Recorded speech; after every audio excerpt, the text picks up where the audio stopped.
Hey guys, welcome again to another tutorial of this series. Today we're gonna work on some defense mechanic for the player, such dodging and blocking, and also we'll look into strafing around our target enemy. But first let's go to dodging, go to your blueprint character, go to dodge it component, and here we have all the animes for the directions of the dodge. I have animations already set up to save time. We have here a dodge backward. I'll show you what I have. So I just have an action notify. As always, you make sure your montages do have that. So I set it to the action that's taken place. So dodge in. So let's go and set that up. So this one is backward. This one is forward. We need right and left. Left and right.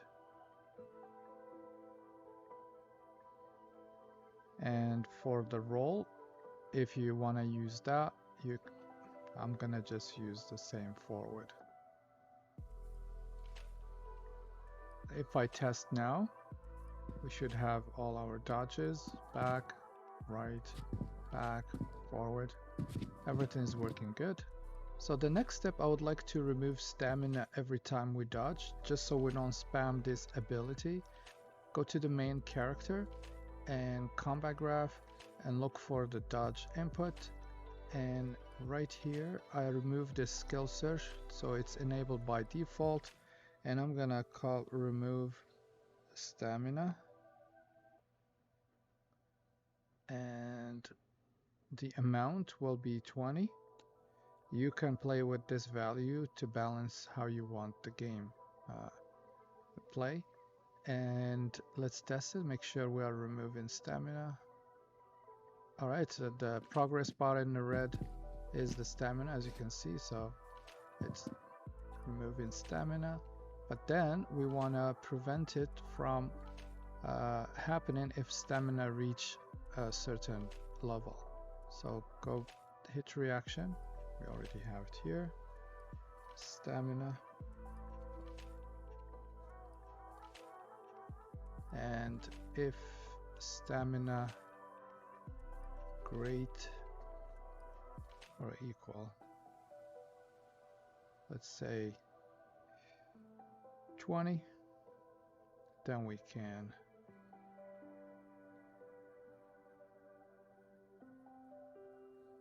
dodge.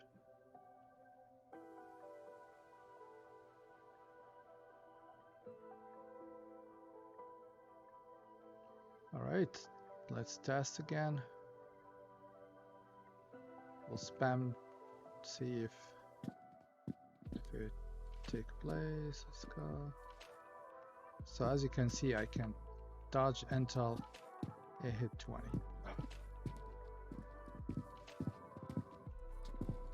Great, so this is done. So that's how you can add the dodge animation, and you can set this condition to only enable dodging when you have enough stamina. The next is the blocking.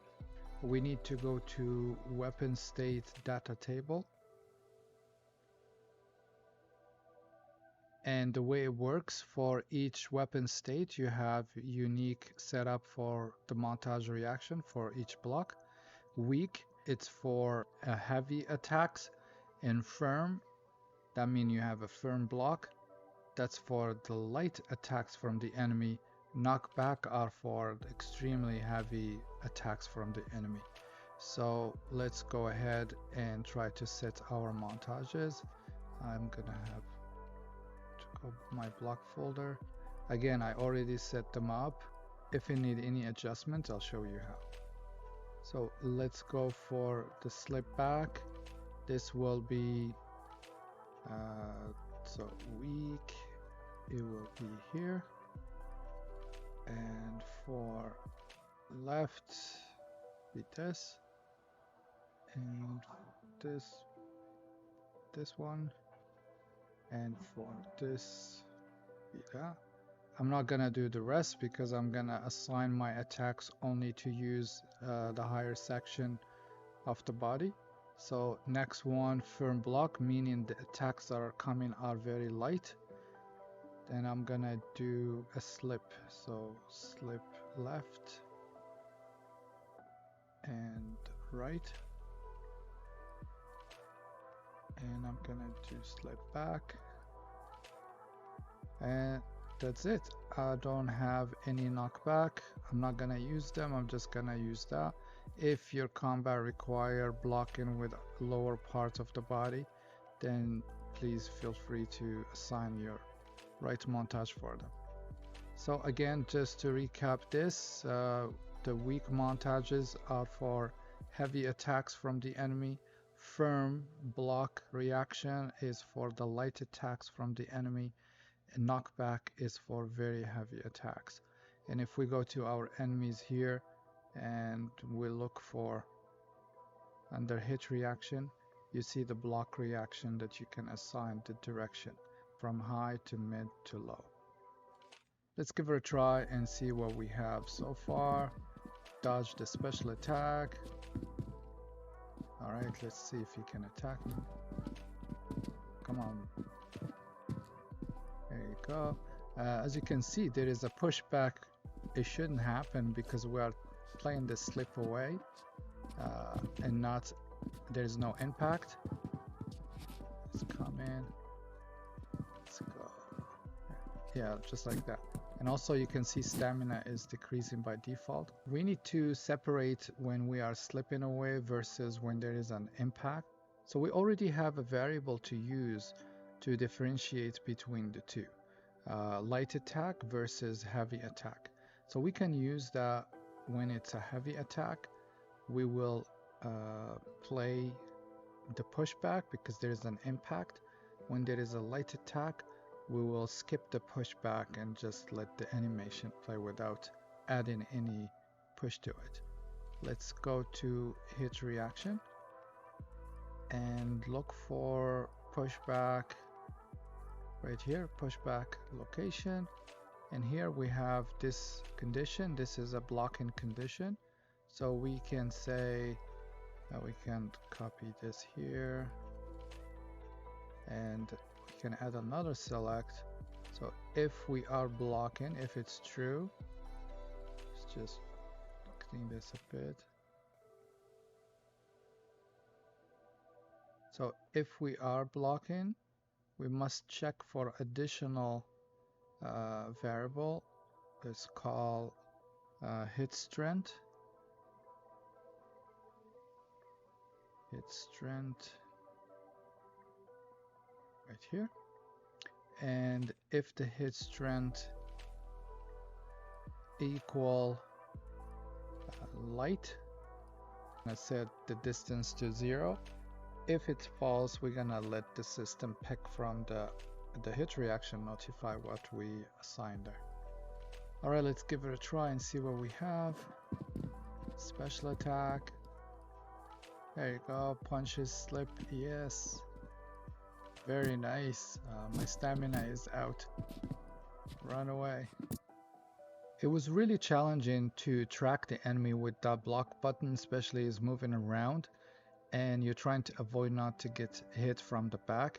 So we're gonna try to change gasp a little bit to always rotate the character to face the target when we are holding the block or the aim button. I would like to show you guys an easy way, but it only works for the state machine. Let's go to update driven variables. And since we want to use the state machine by default, you can disconnect the console command and make sure state machine is true and compile. Now we can go to our parent character blueprint, and what we want to do, if we are aiming, meaning if we are blocking, we're gonna check if we have the lock on active.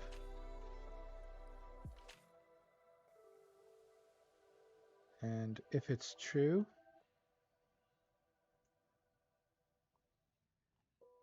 we will set this to false, set the controller desired rotation to false. Let's grab this down. So if it's true, we set this to false, and if it's false, the lock-on is false, we set it back to true so we can strafe and face the control rotation when we are strafing or aiming. The next step is we want to set the actor rotation. So you can grab the lock-on again, and we do have look at target rotation function already.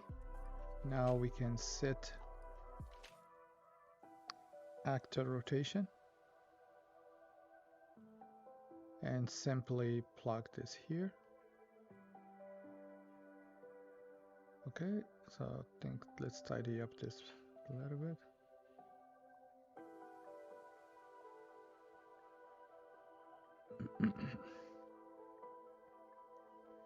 We can give this a try and see what we have so far. Let's push this enemy away so he doesn't bother us. Play. So if we are holding the aim button, you can see we're facing, but I think the aim offset is still off. But the camera is free and the player is spinning around the target. Now let's fix the aim offset. Go to right here next to is lock on. We're gonna get our character input state split, and if we are aiming, so we could say if we are locked on and if we are aiming, and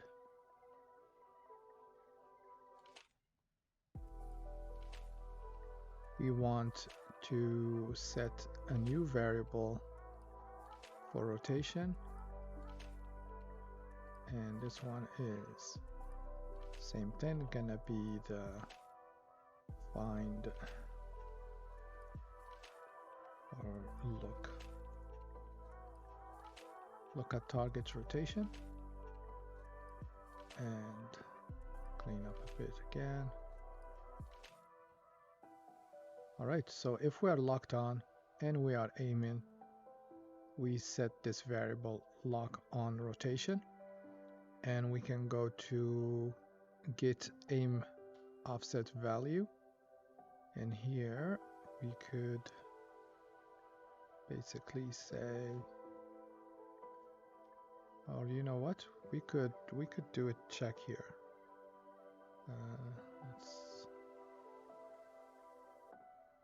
So if we are locked on,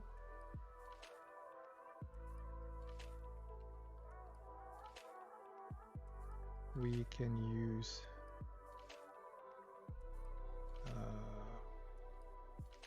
our rotation, and if false, we set it back to this, but we have to go back here, and actually we could do it like this.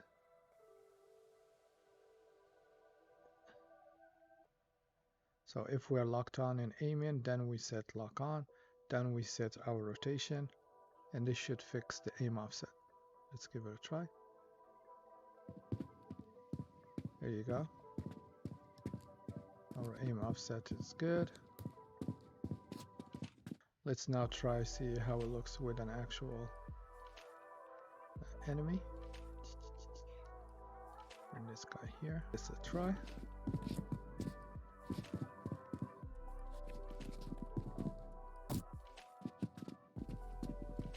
I'm tracking him. Dodge. Nice. Slip. Nice. Nice. That's good. If I let go, I'm free. If I hold the block, I track him, and we can take him down.